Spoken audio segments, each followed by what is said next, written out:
அம்மாடி கௌரிமா, என்னம்மா போன உடனே திரும்பி வந்துட்டேன்?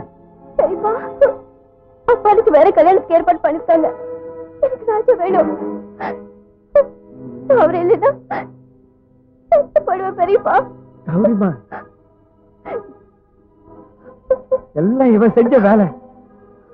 நீங்க 2 பேரும் அமைதியா இருங்க. உங்க 2 பேரும் நான் ஒண்ணு சேர்த்து வைக்கிறேன்.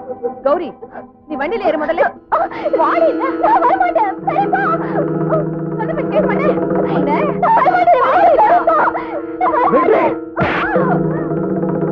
இனிமே ஏதாவது பேசுனேன் கொலை பண்ணிடுவேன், ஜாக்கிரதை. ஆமா,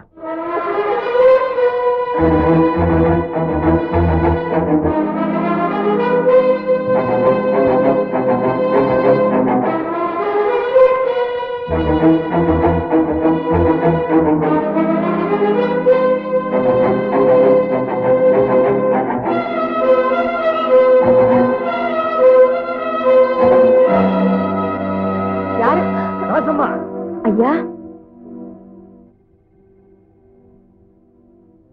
ராசம்மா, எல்லாருக்கும் தெரிஞ்சிருக்கும் போது உனக்கும் தெரிஞ்சிருக்குன்னு நினைக்கிறேன். உன் பிள்ளைய காதலிச்சதுக்காக என் பொண்ணு ஆஸ்தி அந்தஸ்து எல்லாத்தையும் விட்டுட்டு உன் வீடு தேடி வந்திருக்கா. இதுவே நான் பெத்த பொண்ணா இருந்தா உன்கிட்ட முறைப்படி பேசி இவங்க கல்யாணத்தை எப்பவோ முடிச்சிருப்பேன். இப்ப இருக்கிற நிலைமையில நான் உட்கார்ந்து பரிசம் போட முடியாது. குடிசையோ கூடோ அவ உன் மகன் கூட வாழ முடிவு எடுத்துட்டா. அவளை நீ மருமகளா ஏத்துக்க. ஐயா, நீங்க சொல்றதெல்லாம் வாய்ப்பேச்சுக்கு நல்லா இருக்கும். வாழ்க்கைக்கும் வழிமுறைக்கும் ஒத்து வராதுங்க. உங்க தம்பி குணம் இந்த ஊருக்கே தெரியும். அவருக்கு இந்த விஷயம் தெரிஞ்சா இதுங்க 2த்தையும் குருவி சுடுற மாதிரி சுட்டு கொன்னுடுவார். நாங்க எங்கேயாச்சும் போயிடுறோம் ஐயா, எங்களை விட்டுருங்க. எனக்கு என் புள்ள வேணும்.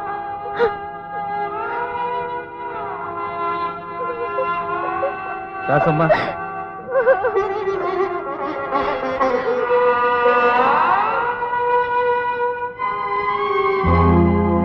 ராசம்மா, உன் புள்ளதான் உனக்கு பெருசுன்னு சொன்னியே.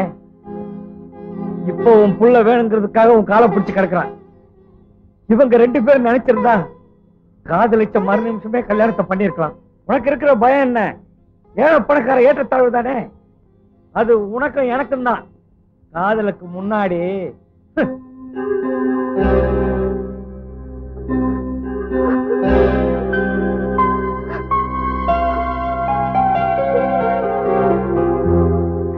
நடக்க போறது எதுவா இருந்தாலும் அது விதிவிட்ட வழி.